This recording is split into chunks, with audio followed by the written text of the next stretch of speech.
പ്രിയപ്പെട്ടവരെ, അന്തരിച്ച ചലച്ചിത്ര പ്രതിഭ ശ്രീ ശ്രീനിവാസന് അനുശോചനം രേഖപ്പെടുത്തിക്കൊണ്ട് ഇപ്പോൾ നമ്മളോട് സംസാരിക്കുന്നത്, ഇന്നലെ സംസാരിച്ചതാണ് ശ്രീ കലൂർ ഡെന്നീസ് ചേട്ടനാണ്. കലൂർ ഡെന്നീസ് എന്ന പേര് നമ്മളൊക്കെ സ്കൂളിൽ പഠിക്കുന്ന കാലം തൊട്ട് നമുക്ക് പരിചിതമാണ്. ഏത് സിനിമയുടെയും പോസ്റ്ററിലും ടൈറ്റിൽ കാർഡിലും ഒക്കെ എപ്പോഴും നമ്മൾ കണ്ട് ശീലിച്ചിട്ടുള്ളതാണ്. നമുക്ക് പോസ്റ്ററുകൾ ഇഷ്ടം പോലെ ബസ് സ്റ്റാൻഡിലും മതിലുകളിലും ഒട്ടിക്കുന്ന ഒരു കാലത്ത്, സാധാരണ സിനിമ തിയേറ്ററുകൾ ഉണ്ടായിരുന്നൊരു കാലത്ത്, മൾട്ടിപ്ലക്സ് വരുന്നതിന് മുമ്പ് നമ്മുടെ ചെറുപ്പം തൊട്ട് നമ്മൾ നമ്മുടെ ബാല്യത്തിലും കൗമാരത്തിലും നമ്മൾ കേട്ട് പരിചയിച്ചൊരു പേരാണ് കലൂർ ഡെന്നീസ്. ഡെന്നീസ് ചേട്ടൻ ഏകദേശം 100-ൽ പരം സിനിമകൾക്ക് കഥയും തിരക്കഥയും സംഭാഷണം എഴുതിയിട്ടുള്ളതാണ്. ജോഷി, പി ജി വിശ്വംഭരൻ അങ്ങനെ തുടങ്ങിയിട്ടുള്ള പലരുടെ കൂടി, മമ്മൂട്ടിയുടെ മോഹൻലാലിൻ്റെ ഒക്കെ കൂടെ ഒരുപാട് സിനിമകൾ അസോസിയേറ്റ് ചെയ്തതാണ്. അദ്ദേഹത്തിൻ്റെ മക്കളും ആ രംഗത്ത് വളരെ സജീവ സാന്നിധ്യമായിട്ട്, ശ്രദ്ധേയമായ രീതിയിലുള്ള ഒരു സാന്നിധ്യമായിട്ട് മാറിയിട്ടുണ്ട്. ഡെന്നീസ് ചേട്ടൻ സുഖമില്ലാതിരിക്കുകയാണ്. അദ്ദേഹത്തിന് വളരെ വല്ലാത്തൊരവസ്ഥയിൽ പെട്ടെന്ന് അദ്ദേഹത്തിൻ്റെ കാല് മുറിച്ച് മാറ്റുകയും കൃത്രിമക്കാൽ വെച്ചിട്ടാണ് അദ്ദേഹം ഇപ്പോൾ ജീവിക്കുന്നത്. മലയാള സിനിമാ രംഗത്തുള്ള എല്ലാവരും അദ്ദേഹത്തോട് കടപ്പെട്ടിരിക്കുന്ന ഒരാളാണ് അദ്ദേഹം. ഒരുപാട് പേരെ ഈ രംഗത്തേക്ക് കൊണ്ടുവരികയും ഒരുപാട് പേരുമായിട്ട് അസോസിയേറ്റ് ചെയ്യും, അവരുമായിട്ടൊക്കെയുള്ള വ്യക്തിബന്ധവും സ്നേഹബന്ധവും സൂക്ഷിക്കുകയും ചെയ്യുന്ന, അപ്പോൾ വളരെ സ്വസ്ഥമായ ഒരു ശാന്തമായ ജീവിതം നയിക്കുന്ന ഒരാളാണ് അദ്ദേഹം ശ്രീനിവാസനെ ഓർമ്മിക്കുന്നത്. അവരെ ഒരുമിച്ച് അസോസിയേറ്റ് ചെയ്തിട്ടില്ല, പക്ഷേ അങ്ങനെ പ്രൊജക്റ്റ് വന്നിരുന്നു, അതൊരു പ്രത്യേക ഘട്ടത്തിൽ നടന്നില്ല. അതിനെക്കുറിച്ചൊക്കെ അദ്ദേഹം പറയുന്നുണ്ട്. ഡെന്നീസ് ചേട്ടൻ്റെ വാക്കുകളിലേക്ക് വരാം. അദ്ദേഹത്തിൻ്റെ ശബ്ദം കുറച്ച് കുറവാണ്, അതിൻ്റെ പ്രശ്നം ഉണ്ടാവും. അപ്പം ഞാൻ മറ്റേ ഫോണിൽ റെക്കോർഡ് ചെയ്തത്, കുറച്ച് അനുമതിയോട് കൂടി റെക്കോർഡ് ചെയ്തത് കുറച്ച് ഇന്നലെ രാവിലെ എടുത്തതാണ്. ഇദ്ദേഹത്തിൻ്റെ മരണമടഞ്ഞ സമയത്ത് തന്നെ എടുത്തതാണ്. എല്ലാവരെയും വിളിച്ച കൂട്ടത്തിൽ വിളിച്ചതാണ്. അത് ഞാൻ കേൾപ്പിക്കാം. എൻ്റെ ശബ്ദം കൂടുതലും അദ്ദേഹത്തിൻ്റെ ശബ്ദം കുറവാകും, അതുകൊണ്ട് കുറച്ച് നിങ്ങൾക്ക് ഡിസ്കംഫർട്ടബിൾ ആയിട്ട് ഫീൽ ചെയ്യുമെങ്കിലും കേൾക്കാം. പിന്നെ അതോടൊപ്പം തന്നെ അദ്ദേഹം എന്നോട് പറഞ്ഞു, മനോരമയ്ക്ക് പണ്ടൊരിക്കലും അദ്ദേഹം എഴുതിയ ഒരു ആർട്ടിക്കിൾ മനോരമ പുനഃപ്രസിദ്ധീകരിച്ചിട്ടുണ്ട്. അപ്പോൾ അത് മനോരമ അദ്ദേഹത്തോട് പറഞ്ഞിട്ടാണ് പുനഃപ്രസിദ്ധീകരിച്ചത്. അതിൻ്റെ ലിങ്ക് എനിക്ക് അയച്ചു തന്നിരുന്നു. എന്നോട് വായിച്ചോ എന്ന് ചോദിച്ചാൽ പറഞ്ഞു വായിച്ചില്ല എന്ന് പറഞ്ഞു. അപ്പോൾ എനിക്ക് വാട്സപ്പിൽ അയച്ചു തന്നിരുന്നു. ഞാനത് അതും കൂടി വായിച്ച് കേൾപ്പിക്കാം. ആദ്യം അദ്ദേഹത്തിൻ്റെ വാക്കുകളിലേക്ക്.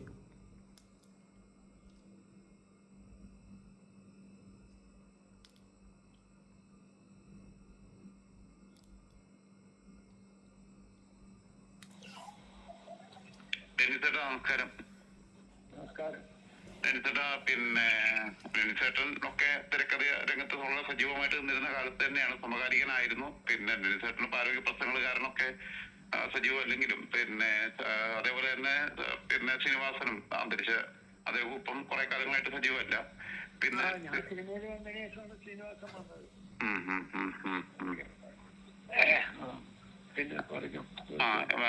ഇന്നിപ്പോ അദ്ദേഹത്തിന്റെ ഈ വിയോഗത്തിന്റെ വാർത്ത കേൾക്കുമ്പോ എന്താണ് മനസ്സിൽ തോന്നുന്നത്? നല്ല വലിയൊരു കലാകാരനാണ്. മലയാള സിനിമയ്ക്ക് ഒരു മാറ്റമുണ്ടാക്കിയ ആളാണ്. ഹ്യൂമറിന് സാധാരണ ഞങ്ങളൊക്കെ ചെയ്ത മിമിക്രി എന്നൊക്കെ ഒരു വ്യത്യസ്തത ഉണ്ടാക്കിയ ആളാണ്. രാഷ്ട്രീയം കൂടി കലർത്തിയിട്ടേ അങ്ങനെയുള്ള ആളാണ് എന്റെ ഒരു കാഴ്ചപ്പാട്. തമ്മിൽ ഒരുമിച്ച് അസോസിയേറ്റ് ചെയ്യുന്ന ഘട്ടങ്ങളൊന്നും ഉണ്ടായിട്ടില്ല. ഞങ്ങൾ തമ്മിൽ സിനിമ ചെയ്യാനുള്ള ഒരവസരം വന്നു, അത് നടന്നില്ല. പുള്ളി നല്ല തിരക്കായിരുന്നു. ഞാൻ 2 ട്രാക്കിലായിരുന്നല്ലോ. ഞാൻ ജോഷി, ഷാജൻ, വിശ്വംഭരൻ അങ്ങനെയുള്ള ഒരു ട്രാക്കിലും പുള്ളി വേറെ ഒരു ട്രാക്കിൽ വന്നത്. അവസരങ്ങള് നമ്മളൊക്കെ ജോഷിയുടെ പടം ചെയ്യുമ്പോ ജോഷി പടത്തിന്റെ കൂടെ തന്നെ നടക്കണമല്ല. പിന്നെ വിജയാവസ്ഥയൊക്കെ അടുപ്പമുണ്ട്. ഞങ്ങള് കണ്ട് സംസാരിക്കാറൊക്കെ ഉണ്ട് പുള്ളിയായിട്ട്. കുഴപ്പമൊന്നുമില്ല.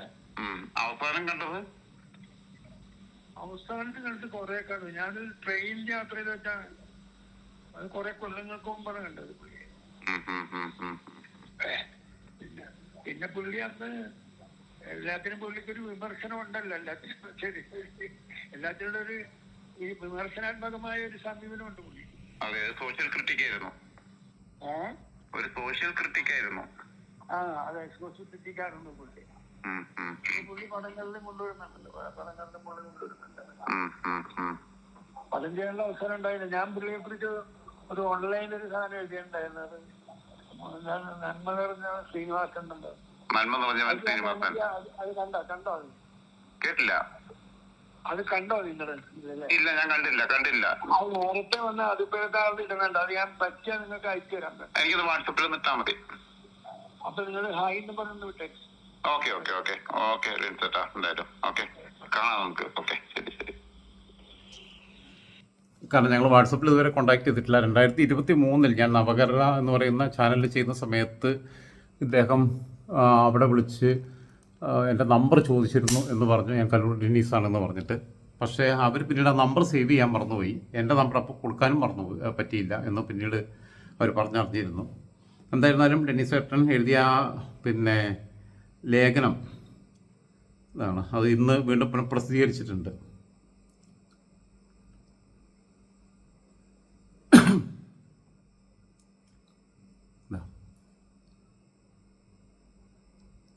നന്മ നിറഞ്ഞവൻ ശ്രീനിവാസൻ. ടെനിസേട്ടൻ്റെ ഫോട്ടോയും ഉണ്ട് അതിൽ.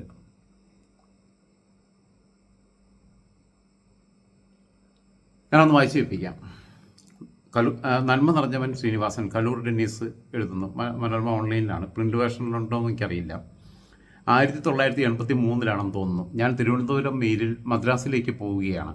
പിറ്റേന്ന് രാവിലെ മദ്രാസ് സെൻട്രൽ അടുക്കുന്നതിനും അല്പം മുമ്പായി ബാത്റൂമിൽ പോകാനായി ഞാൻ ചെല്ലുമ്പോൾ ഒരു സൈഡ് സീറ്റിൽ ശ്രീനിവാസൻ ഇരിക്കുന്നു. ആ സമയത്ത് ശ്രീനിയുടെ കുറച്ച് സിനിമകൾ പുറത്തിറങ്ങിയ സമയമാണ്. അത്ര വലിയ വേഷമൊന്നും ആയിരുന്നില്ല ആദ്യം ലഭിച്ചത്. ഞാൻ ശ്രീനിയെ നോക്കി പതുക്കെ ചിരിച്ചപ്പോൾ പിശുക്കി ഒരു ചിരി തിരിച്ചു ശ്രീനിയും പാസ്സാക്കി. എന്നെയും ശ്രീനിക്ക് അറിയാമെന്ന് എനിക്കപ്പോൾ തോന്നി. ഞാൻ ബാത്റൂമിൽ പോയി തിരിച്ചു വന്ന് ശ്രീനിയുടെ സീറ്റിനടുത്ത് ചെന്നിരുന്നു. ശ്രീനിയുടെ കൂടെ ഞാൻ അറിയാത്ത 1-2 സുഹൃത്തുക്കളും ഇരിപ്പുണ്ട്. ഞങ്ങൾ ഇരുന്ന് സിനിമാ വിശേഷങ്ങൾ സംസാരിക്കുന്നതിനിടയിൽ അന്നത്തെ സിനിമാ ജ്യോത്സ്യനായ തോപ്പിൻപടിക്കലുള്ള കോരച്ചേട്ടനെക്കുറിച്ചായി ശ്രീനിയുടെ സംസാരം. കോരച്ചേട്ടൻ ചീട്ട് നിരത്തി നടീനടന്മാരെയും ടെക്നീഷ്യൻസിനെയും ഒക്കെ തീരുമാനിക്കുന്നതിനെക്കുറിച്ചായിരുന്നു നർമ്മത്തിൽ പൊതിഞ്ഞ ശ്രീനിവാസൻ്റെ പരിഹാസം.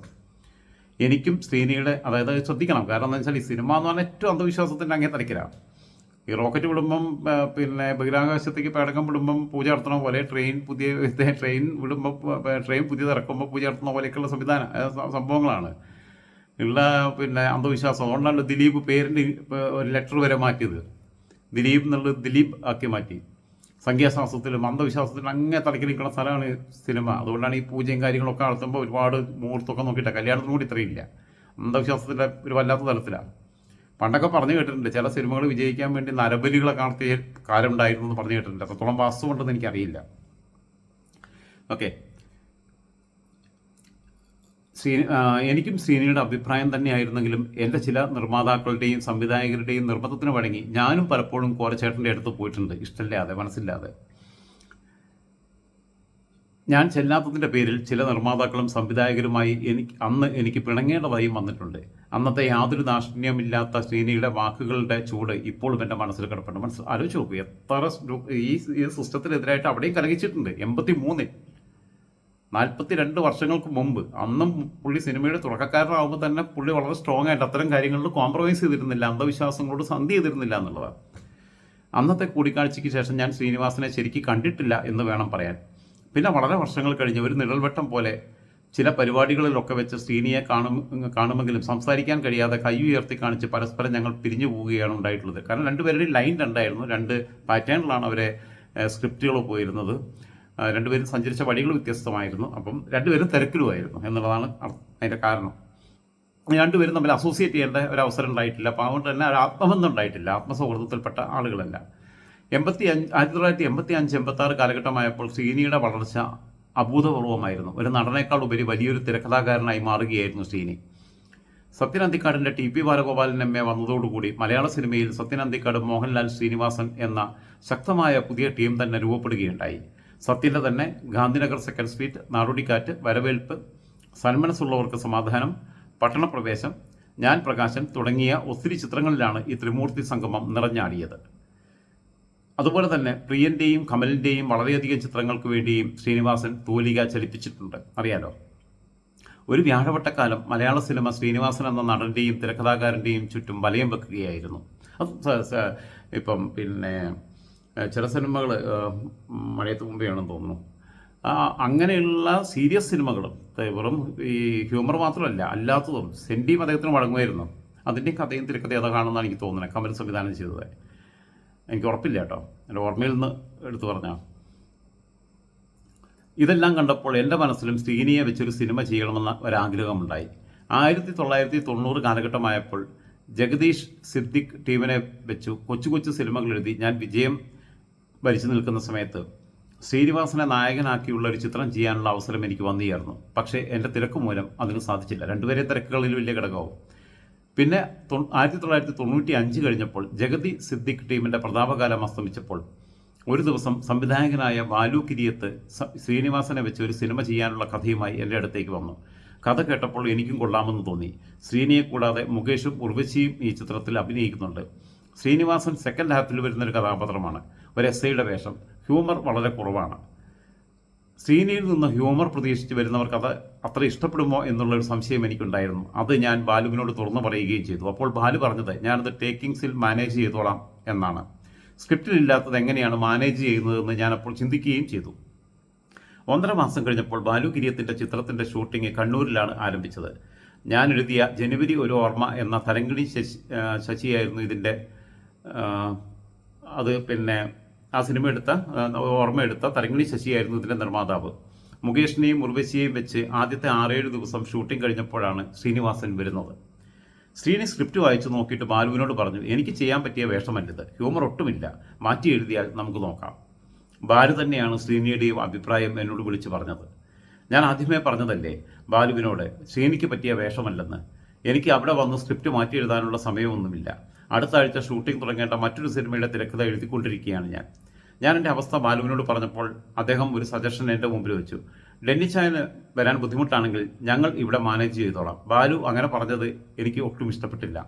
ആദ്യമേ എല്ലാ കാര്യവും ഞാൻ ബാലുവിനോട് പറഞ്ഞതാണ്. ഈ വേഷം ശ്രീനിക്ക് പറ്റിയതല്ലെന്നതും ശ്രീനിക്ക് മാർക്കറ്റ് ഉള്ളതുകൊണ്ട് എങ്ങനെയെങ്കിലും പങ്കെടുപ്പിക്കാമെന്നായിരുന്നു ബാലുവിൻ്റെ ആഗ്രഹം.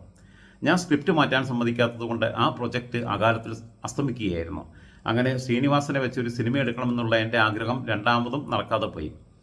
പിന്നീട് അതിനുള്ള അവസരവും ഇതുവരെ ഉണ്ടായിട്ടില്ല. ശ്രീനിവാസൻ അപ്പോൾ തിരക്കിൽ നിന്നും തിരക്കിലേക്കുള്ള പ്രയാണത്തിലുമായപ്പോൾ വേണ്ടപ്പെട്ട ചില സുഹൃത്തുക്കളുടെ നിർബന്ധത്തിന് വഴങ്ങി വടക്കു നോക്കിയ യന്ത്രം, ചിന്താവിഷ്ടിയായ ശ്യാമള എന്നീ 2 ചിത്രങ്ങൾ ശ്രീനിവാസൻ സംവിധാനം ചെയ്യുകയുമുണ്ടായി. രണ്ടും കലാപരമായും സാമ്പത്തികമായും വിജയം വരിക്കുകയും ചെയ്തു. പിന്നീട് ഞാൻ ശ്രീനിയെ കാണുന്നത് ഞാൻ തിരക്കഥ എഴുതി വിനയൻ സംവിധാനം ചെയ്ത ഊമപ്പെട്ടിന് ഉരിയാട പയ്യൻ എന്ന സിനിമയുടെ സോങ് കമ്പോസിംഗ് ഈരാളിയുടെ ഫ്ലാറ്റിൽ നടന്ന സമയത്താണ്. അവിടെ ഉദയനാണ് താരത്തിൻ്റെ ഡിസ്കഷനുമായി ശ്രീനിയും റോഷൻ ആൻഡ്രൂസും താമസിക്കുന്നുണ്ടായിരുന്നു. ഞാൻ മദ്രാസിൽ എത്തിയ അന്ന് വൈകിട്ട് ഒന്ന് പുറത്തു പോകാനായി ഇറങ്ങുമ്പോൾ ശ്രീനിയെയും റോഷനെയും അവിടെ വെച്ച് കണ്ടു. അപ്പോഴാണ് ശ്രീനി അവിടെ ഉണ്ടെന്ന കാര്യം ഞാൻ അറിയുന്നത്. റോഷനെ ശ്രീനി എനിക്ക് പരിചയപ്പെടുത്തുകയും ചെയ്തു. റോഷൻ ആൻഡ്രൂസും തുടക്കക്കാരനാണ്. ഇടയ്ക്ക് 1 വർഷം മുമ്പ് ശ്രീനി അസുഖബാധിതനായി ആശുപത്രിയിൽ കിടന്നപ്പോൾ എനിക്ക് ഒരു ദിവസം ശ്രീനിയെ പോയി കാണണമെന്നുണ്ടായിരുന്നു. എന്നാൽ എൻ്റെ കൃത്രിമ കാലം വെച്ച് നടക്കുമ്പോൾ വല്ലാത്ത കിതപ്പ് അനുഭവപ്പെടുന്നത് കൊണ്ട് ആശുപത്രിയിലെ 2ാം നിലയിലും 3ാം നിലയിലും ഒന്നും കടന്നു ചെല്ലാൻ അന്ന് എനിക്ക് ആവുമായിരുന്നില്ല. ഞാൻ പറഞ്ഞല്ലോ, കൃത്രിമക്കാല് വെച്ചിട്ടാണ് ഇപ്പം നടക്കുന്നത്. ശ്രീനിവാസൻ്റെ ജീവിതം പോലെ തന്നെയാണ് ശ്രീനിയുടെ സിനിമകളും എന്നാണ് എനിക്ക് തോന്നിയിട്ടുള്ളത്. തൻ്റെ ജീവിതത്തിലെ അനുഭവ പാഠങ്ങളാണ് പല സിനിമകളിലൂടെയായി ശ്രീനി പറഞ്ഞിട്ടുള്ളത്. ശരിയും തെറ്റും ഇഷ്ടാനിഷ്ടങ്ങളും രാഷ്ട്രീയവും സാമൂഹ്യ കാഴ്ചപ്പാടും ഒക്കെ നർമ്മത്തിൽ പൊതിഞ്ഞ പരിഹാസരൂപേണ കുറഞ്ഞ വാചകത്തിൽ അവതരിപ്പിക്കാൻ ശ്രീനിയെപ്പോലെ കഴിവുള്ള എഴുത്തുകാർ മലയാള സിനിമയിൽ ഇല്ലെന്നാണ് എനിക്ക് തോന്നുന്നത്. ഉദാഹരണത്തിന് സന്ദേശം എന്ന ഒരൊറ്റ സിനിമ മാത്രം മതി. ചെറുപ്പം മുതലേ കമ്മ്യൂണിസ്റ്റ് ആശയവുമായി കഴിഞ്ഞിരുന്ന ശ്രീനിവാസൻ പാർട്ടിയുടെ തെറ്റായ തീരുമാനങ്ങളെക്കുറിച്ച് പരാമർശിക്കാനും ഒട്ടും മടി കാണിക്കാത്ത ആളായിരുന്നു. ഇന്നത്തെ രാഷ്ട്രീയക്കാരുടെ സ്തുതിഗീതവും പ്രശംസയുമെല്ലാം കാര്യസാധ്യത്തിന് വേണ്ടിയുള്ള വിറ്റാമിൻ ഗുളികകളായിട്ടായിരുന്നു ശ്രീനി കണ്ടിരുന്നത്. ആലോചിച്ച് നോക്കണം. പാർട്ടിയിൽ നിന്ന് കുറേ പഠിക്കാനുണ്ട്. CPM ഒക്കെ ഒരുപാട് കാര്യങ്ങൾ ഇതിൽ നിന്ന് പഠിക്കാനുണ്ട്. എന്തായിരുന്നു, ഞാൻ കൂടുതൽ കൂട്ടിച്ചേർക്കലുകൾക്ക് നിൽക്കുന്നില്ല. കലൂർ ഡെന്നീസ് ചേട്ടനെ പോലെയുള്ള സമാന മേഖലയിൽ പ്രവർത്തിച്ച മുതിർന്ന ഒരാളുടെ ഈ വാക്കുകൾ കൂടി നിങ്ങളുടെ മുമ്പിൽ പങ്കുവെക്കണം എന്ന് എനിക്ക് തോന്നിയുകൊണ്ടാണ് പങ്കുവെച്ചത്. ഇനിയും പലരുടേതും ഉണ്ട്, അതുമായിട്ട് വരാം.